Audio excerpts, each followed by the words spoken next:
rock music. Anything else? Pop? I think it's pop. Yeah, definitely pop. Certainly of the time.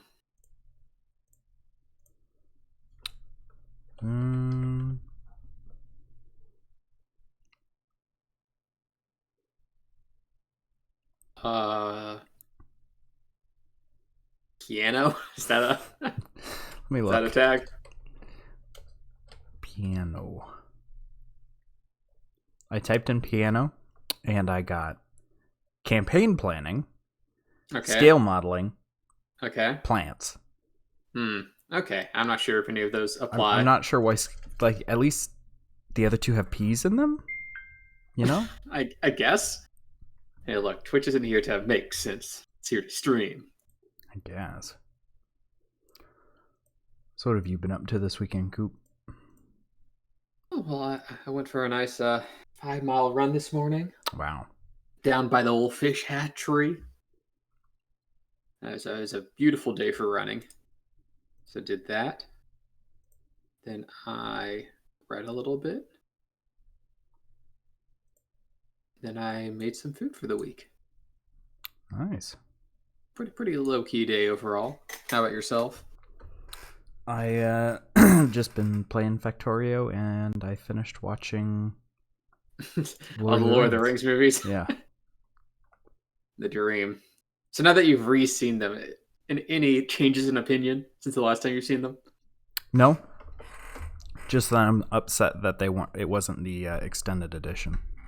You wanted more. You want to see Saruman's death scene. Why'd they cut that from the original movie? Exactly. I completely forgot about it. I was prepared for it coming up to it, and then they never showed it, and I forgot about it.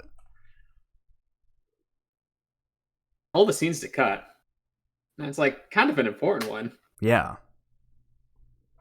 I mean, he doesn't play a role in the third movie, granted. But like, you just go from the second to third movie, you're like, oh, I guess Saruman just got away or something. Yeah, you're like, oh, why isn't he doing anything?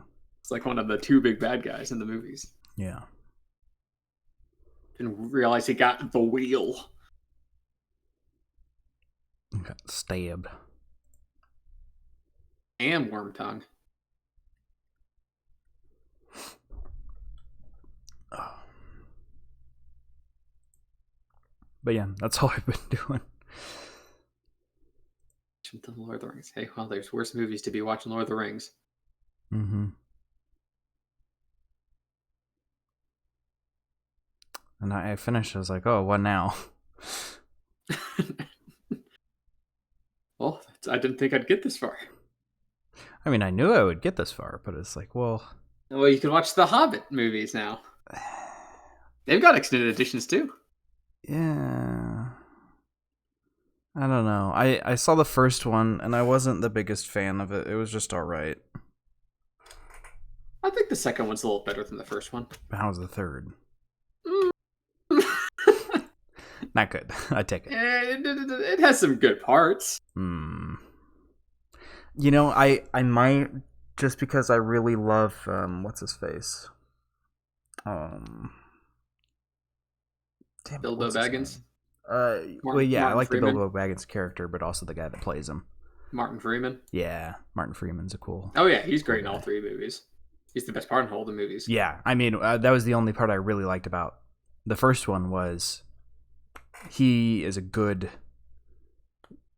He fits that very stereotypically, because the hobbits are stereotypically British, right? Yes. They tut and they don't do anything, and they have big breakfasts with lots of meats. Exactly. And Oh, he plays that character very well. If you don't watch the actual movies, watch the behind the scenes for all three of the movies are much better than the actual movies themselves. Ooh, that does sound good. Like, there's so many like little details they put into everything that makes me really sad that the movies aren't super good. But the behind the scenes are awesome. I'd like to see a documentary about the Lord of the Rings behind the scenes as well. I mean, that is just Lord of the Rings behind the scenes. Right? Basically their own documentary right there.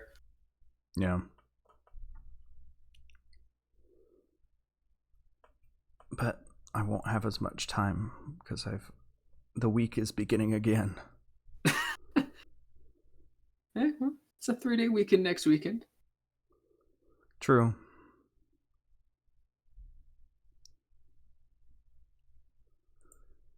Get a little holiday going in. Oh wait. Oh, you meant Monday? No, I have Friday off as well. Oh, you have a 4-day weekend? Yeah. Nice. Well, remember I get every other Friday off. All right, right. Well, that's pretty nice. See, I thought you remembered that, not that it was an actual holiday.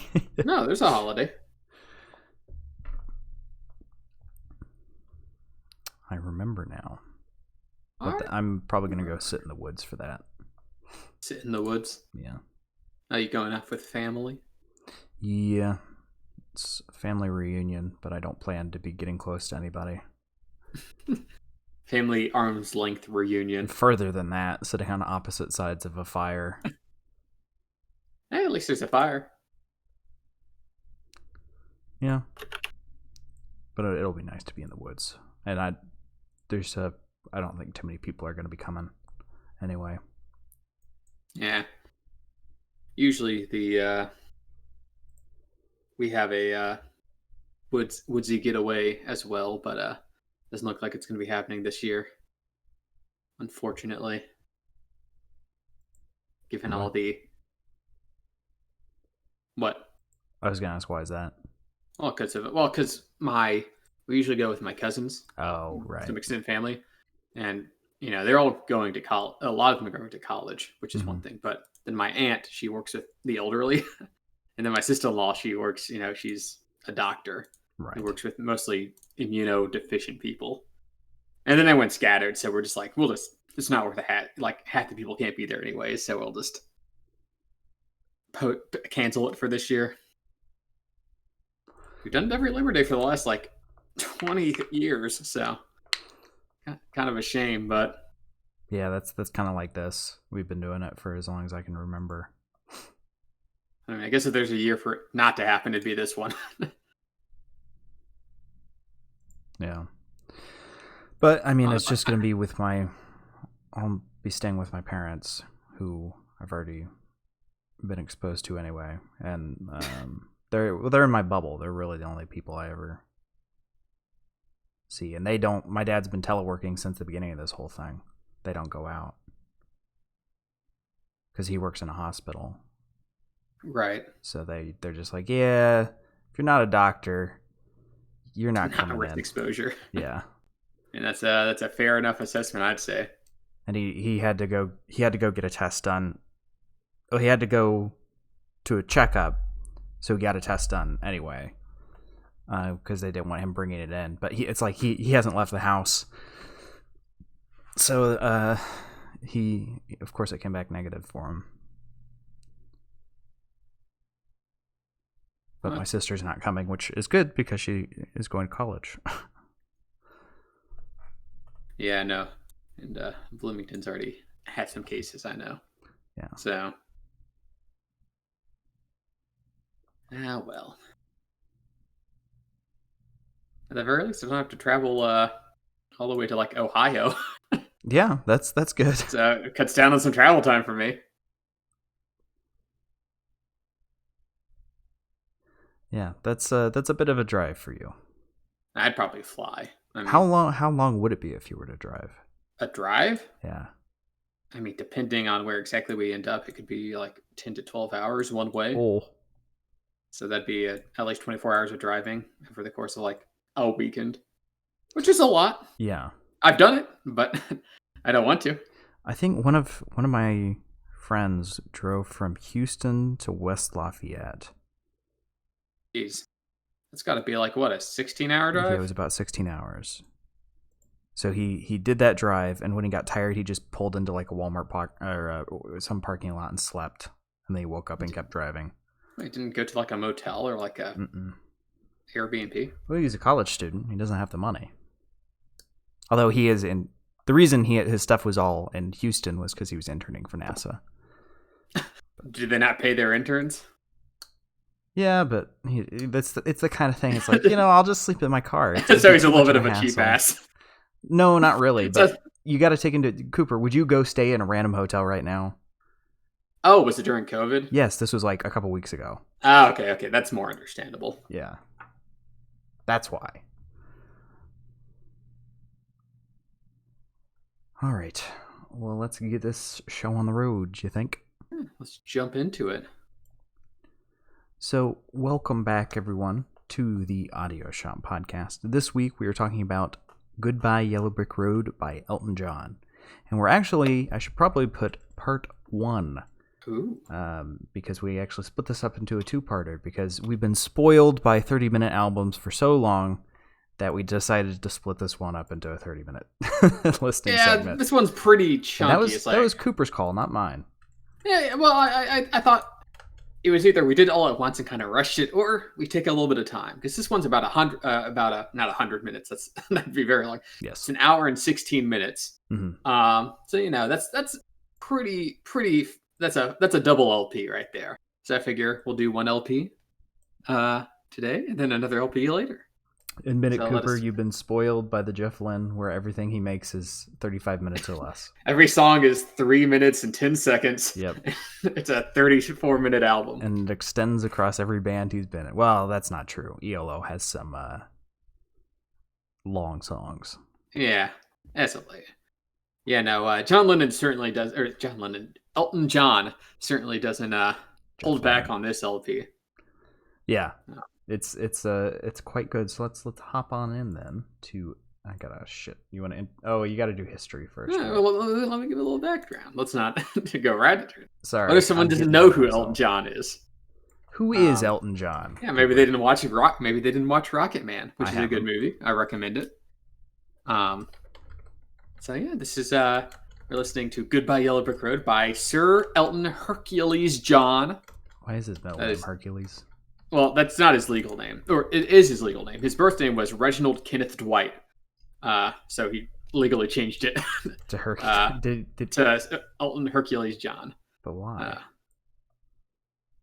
Just because it sounds cooler, I guess. I mean, it does sound pretty cool. He actually got the name Elton from one of his old bandmates. He used to be in a band called like Blue Atomics, I think, something like that. And one of his bandmates was named Elton. He's like, I like the name. I'm gonna take it. Fair enough. But he is, like I said, Sir Elton John. He's part of the Order of Companions of Honor, as well as the Most Excellent Order of the British Empire, which is like all the chivalry awards that Britain gives off. So he's a national treasure in the most literal sense. Born in 1947, he is a singer, songwriter, piano player, composer. Touches on all the. You're probably familiar with the genres of like glam rock, some pop rock, some, just straight pop. He's a very celebrated artist. He's had multiple awards, 5 Grammys, 5 Brit Awards, Academy Awards, Golden Globes, Tonys. He has a Disney Legends Award for some reason. I guess because he did Lion King. Did he? The music for that. Yeah, he did all the music for Lion King. See, when I think of Elton John and or at least music, I think of El Dorado. He also did the music for El Dorado, which is also a bop. Mm-hmm. Came out slightly after Lion King, which is why they grabbed him. He has sold extremely well. He has sold over 300 million records, making him one of the best-selling artists of all time in the history of everything. And he's also released over 30 solo albums. This man is prolific, and those are just, like I said, just solo albums. It's not even counting like. Is he still producing albums even though he stopped touring, or has he just stopped? His latest album was released in 2016. Though he did write some music for Rocket Man, the movie that just came out. He was actually on his farewell tour, Farewell Yellow Brick Road, but it had to be stopped mid-tour because of COVID, and he's now 73, so I guess it was this. I thought the tour was last year. How long has it been going for? Oh, it's like a 3-year tour. Oh, okay. Well, that explains it then. It's his quote-unquote farewell tour, but it's like a long, long tour. Okay, I misunderstood. Alan's quite the performer. Yeah. So he enjoys touring.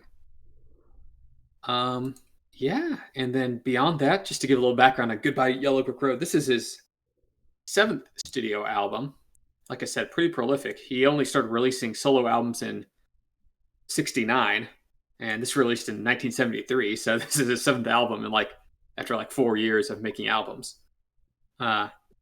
Mostly regarded as one of John's best albums, critically and commercially, having sold over 30 million copies. I mean, it's got most of the songs I know on it. Yeah, it's probably his most famous one. He produced some of it in Jamaica as well in France, and it has 4 lead singles. And fun fact about it is John almost never writes any of his own lyrics. Really? Yes, they're all written by his lyricist Bernie Taupin, who's wrote basically all his lyrics for all his songs, besides like a couple in like the 80s. They had a falling out, but then they got back together. Huh. Yeah, no. So yeah, all his famous lyrics are written by a different guy, which is also in the movie, might I say. I had no idea. So he's a singer-songwriter, but he also has a songwriter for his songwriting. Well, I mean, not everybody can do everything. No, there's only one Jeff Lynne. Okay. Calm down there, cowboy. I turn to my friend Phil. Right. Okay, yeah, that is honestly one of the worst fucking songs ever. Maybe he should have had a lyricist look at that one. Yeah, he should have. But yeah, so that's a pretty long spiel to say. Elton John's very famous, as he wrote in a lot of famous songs. You don't get a autobiography movie about yourself without, selling a lot of albums. Oh, yeah. And, I mean, he's also a fantastic performer. He is. And that comes through even in his audio. So I say we jump right into this, Sam. Alrighty. Track number 1, Funeral for a Friend / Love Lies Bleeding. So this one's actually got a little interesting background. Because originally this was like the slash indicates. This is actually 2 songs. This was originally 2 songs. It sounds like it. Yeah, but I guess they looked and they're like, oh, these both kind of end / start with an A chord. Let's just make it one song. Yeah, so now they're one song. So the album starts with an 11-minute song. It's I guess we'll get to the transition in a bit, but I gotta say I really like song number 1, so to say, the first half. It starts with the really eerie wind, and then a really creepy synth comes in with it. And there's something about the synth filter that sounds like it's a synth mixed with an organ. I don't know. It just gives the feeling of you walking through a graveyard, which, Funeral for a Friend. It's kind of fitting. Yeah, the background for this one is John wanted to write his own funeral song to be played at his funeral. So in a way, it kind of accompanies that personality of it being a little morbid, right? It's got that but it's like instead of an organ, it's like synth organ, right? Mm-hmm. And it gets very energetic as the song ramps up. It does. Yeah. Than your typical funeral dirge. And the first half is lyricless, we should mention. Yes, all instrumental. I will say it was a bit of a strange transition to the piano, and I thought it sounded like a horn, but it might have just been, it was very quiet, so I couldn't tell. It might have been strings. But then it transitions back to a harder section at 2:30, which is a much smoother transition when that twinkling synth comes up from underneath. Yeah, when that electric guitar / synth kind of breaks through. Yeah. Yeah, the piano kind of brings the energy a little bit farther down and doesn't mesh as well with the synth, but then they kind of conglomerate as the song goes along. Mm-hmm. I will say one thing that at least the first half of the song does really well is dynamic range. If you look it up, a lot of pop and rock songs stick to louder volumes because that's what works for radio. And if you want to be popular, at least it used to be the case, you had to be good on radio. Because if you're driving along, if you get real quiet, people turn it way up to hear it, and then it gets loud again, and you've blown out their speakers. And this first half at least kind of has that rise and fall of an orchestral piece, because orchestral pieces are meant to be listened to in complete silence. They're up on a sound stage. It really amplifies the quiet sounds so you can still hear them. And when they get loud, the hall is big enough that the waves don't bounce around and reverberate and kind of hurt your hearing. So it kind of had that dynamic depth that you don't see a lot in pop and rock music. Yeah, and maybe that's attributable to the fact that no one's going to play an 11-minute instrumental on the radio. Yes, yes, you're probably correct. So, he does have a little more freedom to kind of play around with the sound range. Mm-hmm. It does lead to a very dynamic first half, where instruments kind of come and go. It's willing to get a lot quieter, like you're being buried, but like in space. Mm-hmm. Um, and then everything kind of drops out at like 450 as the song kind of builds its energy back up. And that's the clear transition to the second half of the song, which is the Love Lies Bleeding. Yeah, that song transition was not super smooth, I will say. It definitely shows that these weren't originally a single song. Yeah. Or the crack is definitely apparent. Where you're like, yeah, that's definitely where that song ends and that song begins. Mm-hmm. Though the songs do gel well enough, push up one another. The comparison for some reason my mind is jumping to is Long Time or Foreplay / Long Time by Boston. And I feel like that is an example of very distinctly two songs that prop each other up.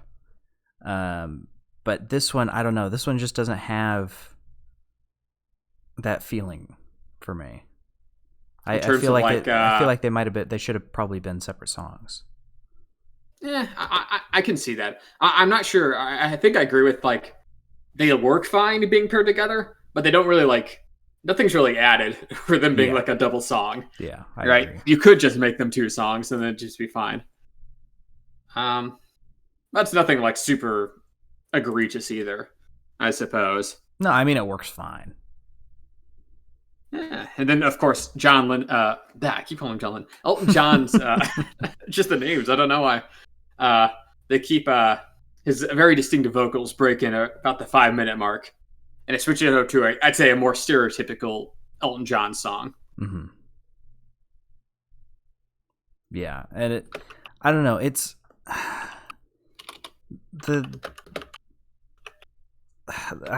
don't know. I kind of got lost in the song for the second half, but it was hard for me to pick up on anything after the first half. The second half is much more homogenous, and there's more focus on the sound of the words than the words themselves in this one, and the backing track kind of changes, and I don't know. There was nothing I could latch onto to think about. I just kind of got lost.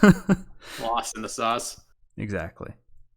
Yeah, I kind of wrote that piano line, which Elton John does all the piano playing on his songs, which leads to this very catchy chorus. It's kind of played in tandem with a guitar chords. Though it certainly isn't like it's definitely the least interesting half of this song. It doesn't get as experimental as you expect as with what you've been led into it.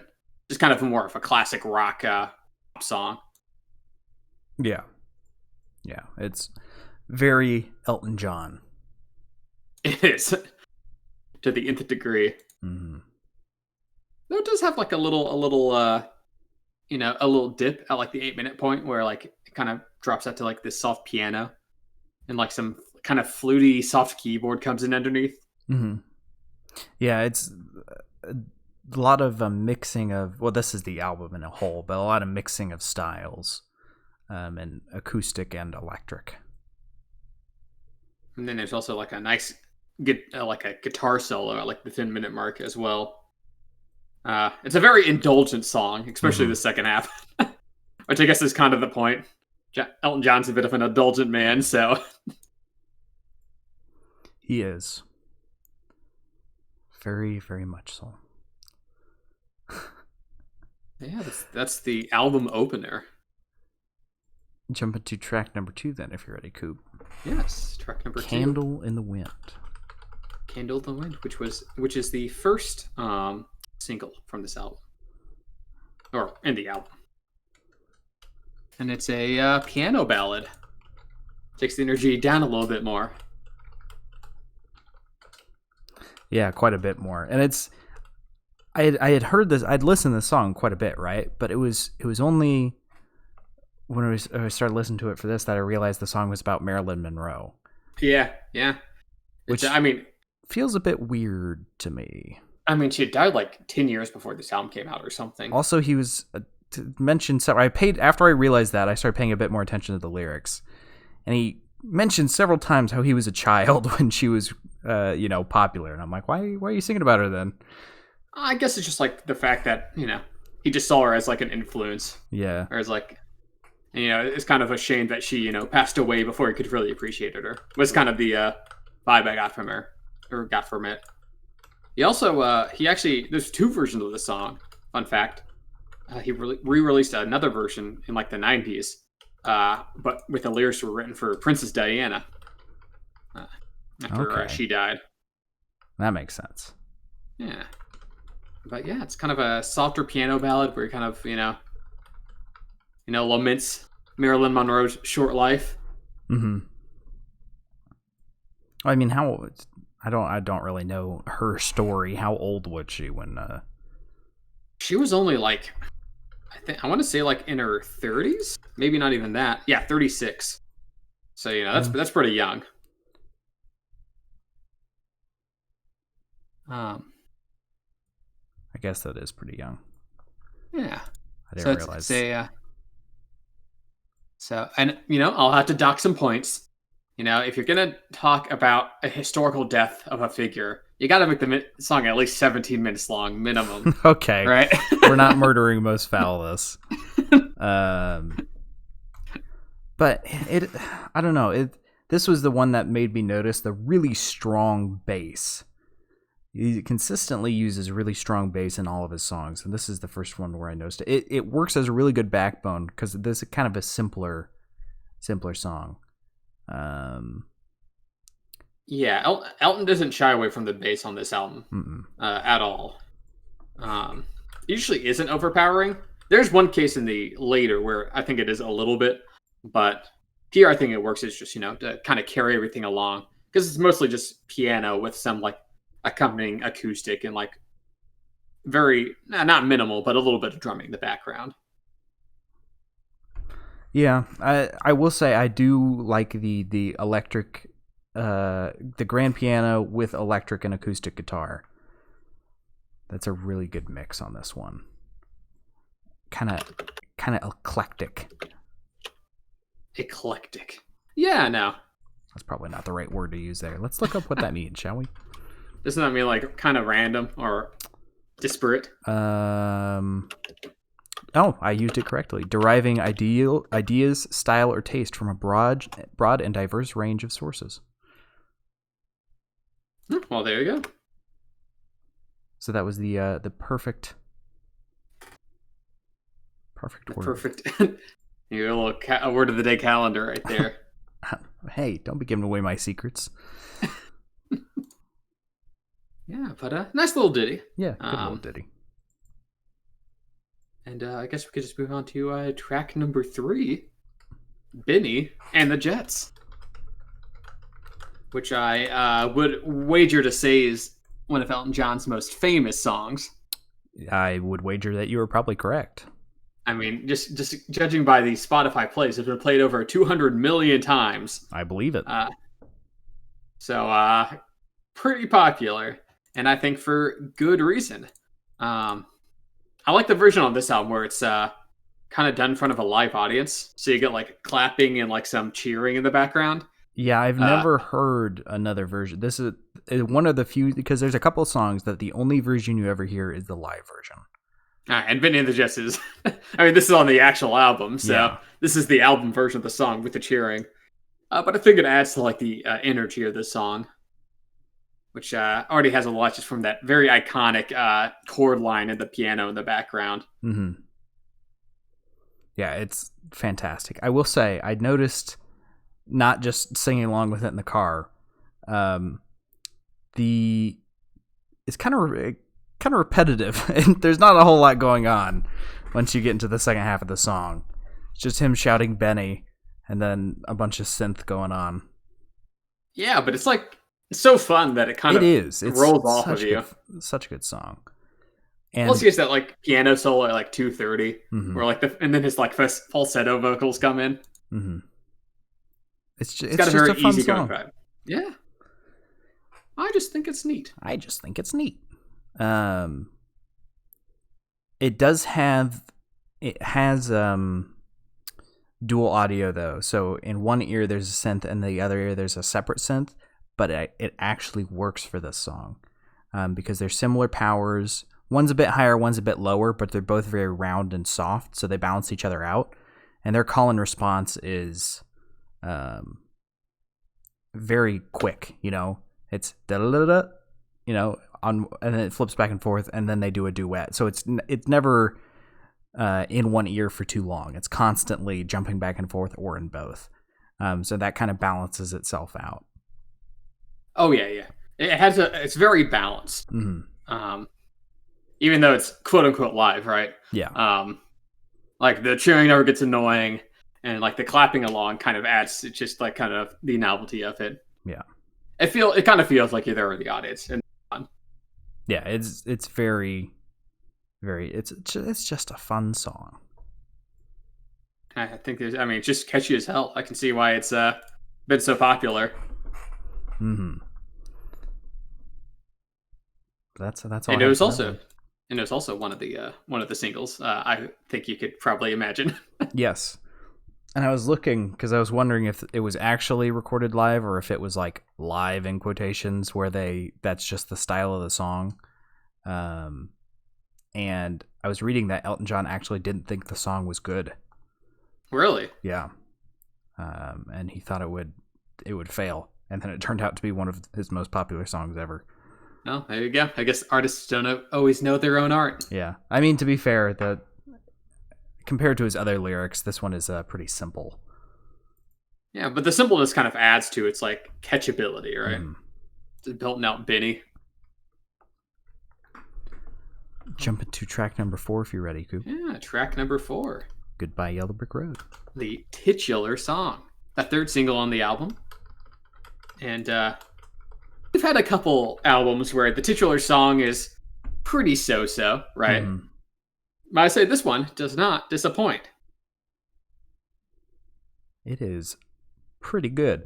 I don't know how famous this one is, but this is always. It's also got over 100 million views on Spotify. Okay, I believe it. So, but it's got some just super tight production. Mm-hmm. With obviously, another song where John's piano playing kind of carries it through as the backbone. I mean, isn't that every song? Well, yeah, but particularly on the singles, the piano line's like very distinct. Mm-hmm. But this one's also got some excellent guitar work on the chorus as well, and like where those kind of angelic stacked vocals come in. Whew, gives me shivers. I really like the strings in this one. They're super strong. They provide a good background track. And there's a filter on the guitar. I don't know if you picked up on, but it kind of gives it like a dreamlike quality. I didn't pick on the filter per se, but I got the vibe that you're talking about. It's the strings with that filter kind of give it this kind of ethereal. You think of Yellow Brick Road, you think of Wizard of Oz, which is, was it a dream? Was it real? It's probably a dream. And it's just. It gives a nice picture, paints a picture in your head. It's a very got a little bit of that whimsy, but also a little bit of a melancholy mixed in there as well. Mm-hmm. Because the lyrical content is about like being drawn in by like big city lights, and then going back to your roots, right? Saying goodbye to the Yellow Brick Road and like the illusion of success. Mm-hmm. Which I think is funny because he also has a song called Honky Cat, which is literally the exact opposite of getting out of the small town and actually chasing your dreams in the big city, which I think is hilarious. They're both written by Bernie, so... He's playing both sides, so he always comes out on top. So I always come out on top. But this one has really strong bass. That was something I didn't notice before, sitting down to analyze with how strong the bass is in this song. It might also be because these songs I mostly listen to like in the car. So sitting down with headphones gives you a completely different experience than, hearing it on the radio. That's true. But I think in most cases, bass shouldn't like be super noticeable, right? Mm-mm. It's intentionally like backgroundish. So I think whenever you have bass that strong, and when you really appreciate when you look for it, but then also knows how to take a back seat, I think that's a good sign of a good bass line. Yeah, I agree. Yeah, so another single, obviously, and I can see why he named his album after this song. Yeah, I might be showing my hand a bit here, but I definitely don't think it's the best song on the album, but it is one of the best songs on the album. Okay. Jump into track number 5 then, if you're ready. Yes. Track. I forget. What's the name of this song? This song has no title. Oh, that's good. Yeah, no, track number 5 is called "The Song Has No Title." Why? Maybe they just couldn't think of one. I mean, it's a 2-minute song, and holy shit, it's fast. Yeah, this one does not waste your time. I mean, it starts with just John and his vocals and like the piano he's playing. Fast. Fast. Yeah, he's very fast. Going at a clip. And then once you hit like the minute mark, the song really changes. You got like some droning synth in the background, like the vocal stack. There's like flute, maybe. Yeah, and like this I like really kind of like wah-wah the guitar. It's an interesting song because it packs like a lot of ideas in a very short time, and then just kind of ends. I don't know. It's a bit of a head scratcher. Yeah, it made me anxious just because it Really? feels frantic. Like John had like 5 minutes left in the studio, and he's "Okay, boys." I don't know. It almost sounds like it's sped up, but I mean, I know it's not. But that's the feeling. The vocals don't sound sped up. Yeah. Yeah, it sounds like the metronome's set like 1.5 times too fast. Yeah, exactly. I will say that I really appreciate the flute in it because it just gives a bit of calm when it comes in, which is needed because it hits the ground running and just gets faster. It's crazy. Yeah, it's an odd little song. But it's good. It almost reminds me more of like concept of like a Queen song where they'll do like weird little like tangent songs that are just complete novelties. Mm-hmm. Yeah, no, I think it's an interesting addition to the album. I think we probably already talked about it more than the song actually lasts. Yeah, I believe we have, so we should move on. Obviously, they didn't even bother to name me the song properly, so yeah. I think it's supposed to be more of a throwaway intentionally. Jump to track number 6 then. Gray Seal, with Gray spelled correctly. Or British style, thank you. Correctly. American style, hoorah! It looks better with an E. I will die on this hill. Well, this song does start with some pretty energetic piano playing. Mm-hmm. And this is the one that has like some really strong bass in the background. Like, Lord. This one where it's almost a little overpowering. But it plays throughout the entire song. Yeah, it's kind of, I mean, this whole album has strong bass, but I was not expecting the funk. You know, did you get that? Yeah, did you get that vibe? It's got a little bit of funk in it. Not a lot. You know, it's still distinctly, it's not a disco song. But that like kind of really interject keyboard paired with the bass line adds just a little undertow of funk into it. Yeah. Especially that little post bridge it has. Just like a funky like breakdown before going back into the verse. Yeah, it was, and it's really odd too because it doesn't continue with the funk style anywhere but like the beginning, there's a little bit in the middle, and then the end. The rest of it is kind of normal Elton John. Yeah, so it's kind of like these weird little side facets that don't super go anywhere. They stick out a bit, but they're not like bad. No. Usually I mind it a bit more, but this one is just like it's so like there and then gone. I'm just like, okay. It just works. Thanks, Todd. But I don't know if you picked up, there was the trio of the bass guitar and synth all like at the 1 minute mark playing the same melody. Yes. Oh, that I've heard like duets, but that was such a good, you know, up and down, everything on the board doing the same thing. It just sounded so nice. Kind of all converge before splitting up again. Mm-hmm. Yeah, I like it. I also like that little bit of song progression. And like when you get to the third verse, his vocals start to stack, so like, you know, feels a little fuller. Mm-hmm. I always appreciate little touches like that. It's like, oh, okay, it's another verse, but they tweak it a little bit, they change it up. Yeah, definitely not stagnant. But yeah, And then things really start to go bonkers around like the 3-minute point, where like the guitar starts going off and like these bongos start playing in the background. yeah, that's. And then you jump back into the funk outro as well. That kind of parallels back to the intro. It's a bit all over the place, but it works. Grease is a bit of a grab bag, but like it's clear they're having a lot of fun with it. That kind of rubs off on you as well. Mm-hmm. It kind of feels like two very distinct songs. We're just kind of like not even like it's not like Funeral for a Friend and Love Lies Bleeding where they're kind of back to back. It's like these were like food processed together. Yeah, it's exactly. So they tossed them in a blender and just hit puree. You get like chunks of funk every now and then, like Rocky Road ice cream or something. Exactly. But it kind of works. Yeah. I mean, it's certainly a good song. Jump into track number 7. Track number 7. Jamaican Jerk Off. Jerk Off. Now, is it Jamaica Jerk Off or Jamaican? Jamaica.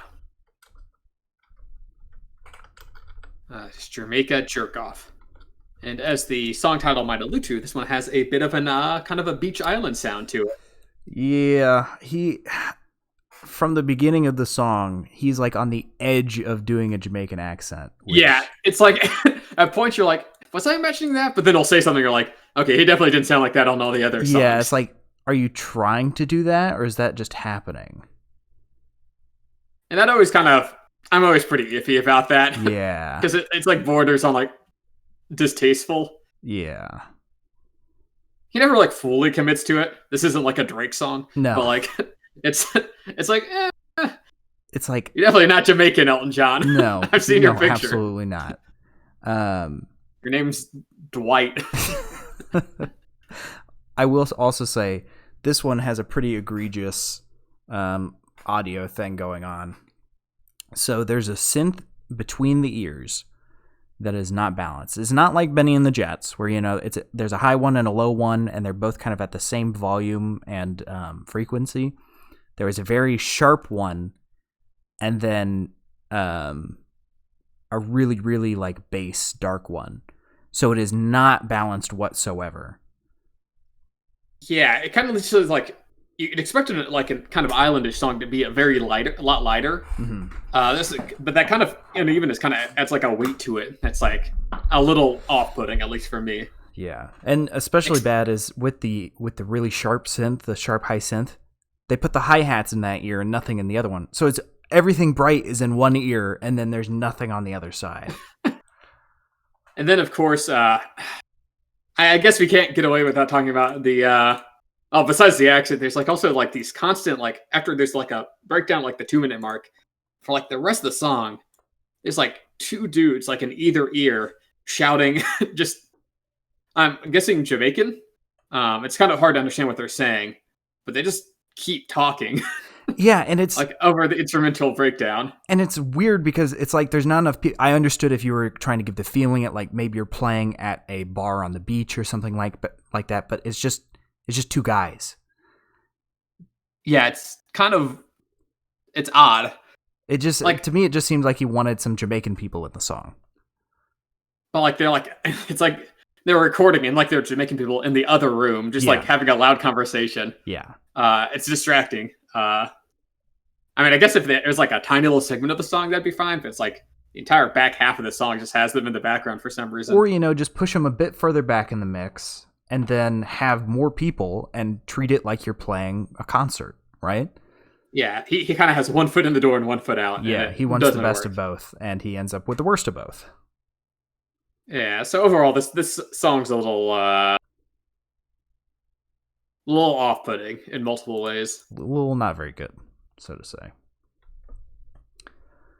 Jumping to track number 8, then. The last track we're talking about today. Yeah, this is the end of side 2. So next time we'll pick up and do the side 3 and side 4. I've seen that movie too. Track number 8. And this one slows things down a little bit. Yeah, it fits really nicely after the last one. It's more structured and toned down. John kind of goes for like a loungy piano feel on this one, with much more relaxed and less offensive vocals. Mm-hmm. Yeah, got some beautiful strings sprinkled in there as well, and that crazy heavy bass is back, of course. Yes, it's a kind of a bluesy rock song, uh, which we haven't seen as much on this album. So it's a nice little change of pace. Yeah, but he keeps a really painful thing from the last song, where it's just the hi-hats in the right ear, nothing on the other side. Like, what did they expect to balance it? Yeah, that's true, but that one didn't bother me as much on Jamaican Jerk Off, just because like there's a lot more instrumentation going on, and it kind of, since with the lounge feel, I always take that as almost like a more live feel to it as well. Yeah, but that's not how it would be. I mean, I understand. I don't understand. If if you have a sharp sound, you do not put that in single ear unless you have a equally sharp sound on the other side. What you do is you put the sharp split between both ears, and then you do the round sounds like he did with the synth in Benny and the Jets. Those were two nice round synths that can balance each other, and it's not you're putting a fucking hi-hat in one ear and then literally nothing in the other, and you're like, this works. Look. A little bit of Beatles coming out there. Beatles are egregious. Look, stereo is still novel in these times. Audio engineers are still kind of working with it. I know, Ringo. We'll put everything in one ear and then just the vocals in the other. That's actually interesting because the reason the Beatles stereo is kind of weird is the fact that stereo proper was invented like in 1960, right? Mm-hmm. And you need like a different type of record player to be able to play stereo. So you had this weird split where it's like becoming the obviously better technology, but like not enough people had adopted it. So musicians are like, do we record in mono? Do we record in stereo? Sometimes they did both like the Beatles, and it got some weird results. Mm-hmm. But this was like in 73, so he should have known better. Yeah, he should have known better. But beyond that. But yeah, honestly, I forgot about it shortly after. I was just still really mad from Jamaican Jerk Off. I actually really like the way the song progresses, because it's a longer one. It's almost 6 minutes long. But after like the 4-minute point, like the vocals drop out, these like kind of fading, wailing guitars start playing in the background, and like these strings start to make everything a lot more grandiose and deep. Very theatrical. Yeah, especially when it brings in the reversed guitar. It was a great way to mix up the sound without adding another instrument, kind of sticking with the soundscape that they have. No, it's so I really like the way it could have been. Like for a 6-minute song, it could have been a little long, especially since it's a slower pace. Mm. But I quite like it. Yeah, I think it's a good side 2 ender. Yeah. Regularly, this could have been like an album ender, or I wouldn't have been against it. But obviously, we have a whole nother album to go, or half an album. Yeah, and we'll get to that next time. But before we get into the favorite or least favorite, Cooper, I'd just like to ask, which do you think is worse? The fact that we do a music podcast, or that I just use the word soundscape unironically? I think if you had used the word focal texture, maybe we could probably go more obnoxious. Yeah, that's true. I mean, we already just make up shit on the fly anyway. But if it sounds kind of right, then people are like, yes. What people? I don't know. Music people. What music? No, Cooper, no one, I'll let you in on a little secret. Nobody listens to this. Hey, some people do. I do. You're in it. I'm people. I hope you don't go back and just, when you're going to bed, you put on an episode and listen to myself go to sleep. Yes, delightful. Ooh, yes. John Lennon, haha. So what would you say we'll do least favorite first this time. Actually, we did least favorite first last time. Let's do favorite first this time. What was your favorite song, Coop? You know, this is the first half of the album. On the first half, yeah. But for the first half, I'd probably have to go with Benny and the Jets. You know, maybe that's a little basic. But this song's just so much fun. Mm-hmm. I actually appreciate the live feel it has going on to it. Mm-hmm. It's like the one acceptable form of clapping is one that's like an audience doing it because they're not the musicians. And yeah, I just think it's a fun song with some of John's best like piano and vocal combinations going on there. I agree. That was my favorite as well. I think we're gonna end up lining up on this 2 weeks in a row of lining up exact opinions. Hard to do a line. I mean, when the album kind of makes your choice for you, it's hard to differ. Not that there's not any other good songs on this Oh yeah, side I of the love album. Yellow Brick Road, but Benny and the Jets, like whenever that comes on the radio, I crank it up. Yeah, it's such a classic. I mean, I've heard it so many times, and it's still a bop. Yeah, every time I get excited when it comes on. Now, one I've never heard before and was already tired of, Jamaica Jerk Off is my least favorite, as I imagine it applies to you as well, Sam. You got that right. I think this is the second time I have least favorited a faux island rock parody thing. What was the other one? What album was that? Was it on Hawaii Part 2? No. Hawaii Part 2 was actually kind of interesting with it. Here, let me look it up. But no, that was it Dire Straits? Oh, maybe. I don't remember. I feel like a lot of the times the worst one on the album I block from my memory because sometimes it's really bad. Dire Straits ended up being a lot worse than I anticipated. Yeah. I think it was Right Across the River by Dire Straits, which I wasn't a big fan of, but yeah. No, it just doesn't like. I'm all for like implementing like new sounds into like your genre, but I don't think it pans out very well on this album. I mean, I think the fact that the two of us that only listen to music and have never done music production in our lives can tell you how to fix the song means it's kind of bad. I tell you something. Yeah, something different, but not really better. Yeah, we shouldn't know how to fix some glaring errors on this, but for some reason we do. Somewhat. Might be doing a little bit of a Jamaica jerk off on that.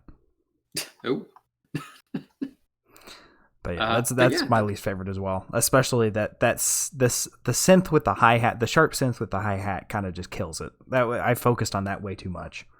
That doesn't work as well. It just gave me flashbacks to listening to the Beatles in headphones. I never listen to the Beatles in headphones now. I can't do it. Yeah, I gotta go. It's always it's either in the car or on the stereo or it's on a speaker. Yeah, never headphones. It doesn't work. But so that's the first half of Goodbye Yellow Brick Road. Like we said, Double OP. We'll review the second half later.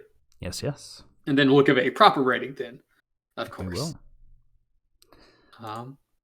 But that is the end of our review for today. We'll be back next week. I'm going to jump on over the Spare Tire, which is kind of just whatever we've been listening to during the week. That's not this album. You want to start off, Cooper? I imagine you've been listening to quite a bit. Yes, there was an album that was quite interesting to listen to it. I will put a little caveat. I'm not all the way through it yet. Usually I don't say Spare Tire unless I've listened to it all the way through, but it is a 3-hour-long album.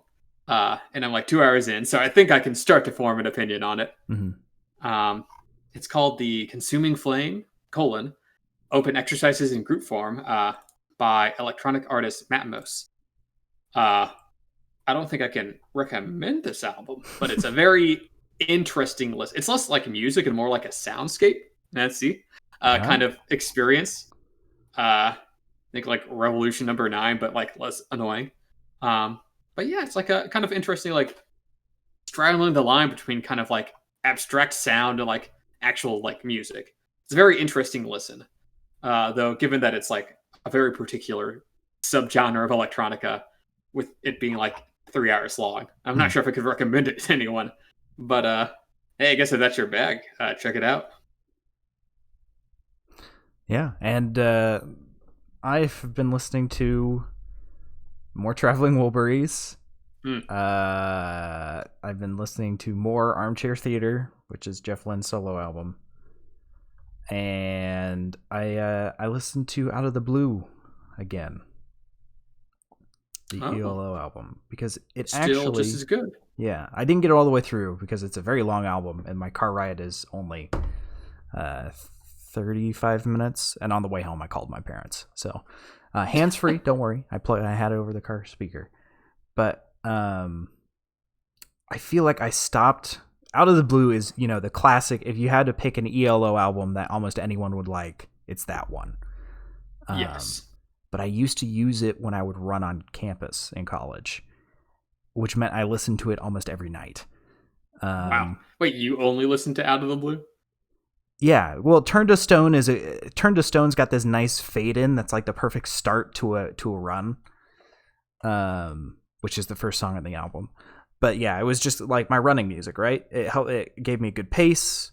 And I don't know, I think I killed it for me just because I listened to it so many times, because I went running almost every night, and it was just too much. So I haven't listened to it for a long time. But now it's like I turn it back on, I'm like, okay, yeah, I'm ready to listen to it again. Especially since my running music shifted from that to what is it? What's his name? We did the album Forever by Crystal Skulls. Mystery Skulls. Yeah. Crystal. Very, very up tempo. It provides acceleration periods and stuff. I don't know. Anyway, yeah, just been listening to a bunch of ELO and Jeff Lynne pretty much, like I do every week, it seems. My issue is that when I'm riding in the car, I want something I can sing along to, right? Which limits me to things that I've already listened to. Now, for Armchair Theater, I forced myself to listen to it, and now I know the lyrics and I can sing along with it. Traveling Wilburys, I forced myself to listen to it, now that I know the words and I can sing along with it.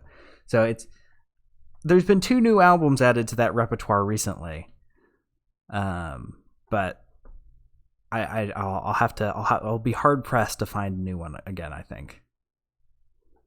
Hey, well, who knows? Maybe Jeff Lynne will make another album. Then you'll have one. We'll see. But yeah, I think that's it for today. Yeah. That is. Thank you for stopping by. Audio Shop. And if you want to learn more about when we'll review the second half of Goodbye Yellow Brick Road, head on over to the Audio Shop Twitter at AudioShop14. I imagine we won't be doing it next week since it's Labor Day weekend. No, but I can't imagine. We should be able to do it the week after that. So stay tuned for that. And then, Sam, can you plug the suggestion box? Yes, if you scroll down on Twitch, there's a little box, and you can type stuff in there, and it'll be there forever because we never go through it. No, eventually we'll start going through it again. We had a kick where we did like 5 in a row, but we've been feeling other stuff. It's not necessarily that it was Phobia by Breaking Benjamin that made me dislike the suggestion box, but Phobia by Breaking Benjamin was really bad. No, yeah, we'll get back to it. We'll get back to it eventually. And then there was that time that we were supposed to listen to Born to Run by Bruce Springsteen, and Cooper picked Born in the USA by Bruce Springsteen. It's a common mistake. Is it? We'll probably get back to it eventually. But yeah, thank you for listening. If you're on YouTube right now, I don't know why you would have listened through this whole thing.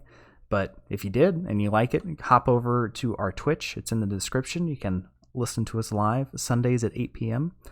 Or if you're listening to us live now and you've made it this far, congratulations. And if you'd like to hear any of our past podcasts, they're over on the YouTube. You just scroll down and click on Jeff Lidd's face. He's the dude with the glasses and the hair. You don't want to see his eyes. But yeah, all the past ones are over there. Very, very good to fall asleep to. Mainly because nothing happens for about an hour every time.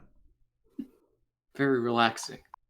Sometimes we get into shouting matches. Well, occasionally. Not today, though. No. Not today. Or if I go on a rant, I'll get loud. Belligerent. Bring me pictures of Spider-Man. Anyway, thank you all for listening, and we will see you again next time. See you later, shoppies. See you later, shoppies. All right. See you.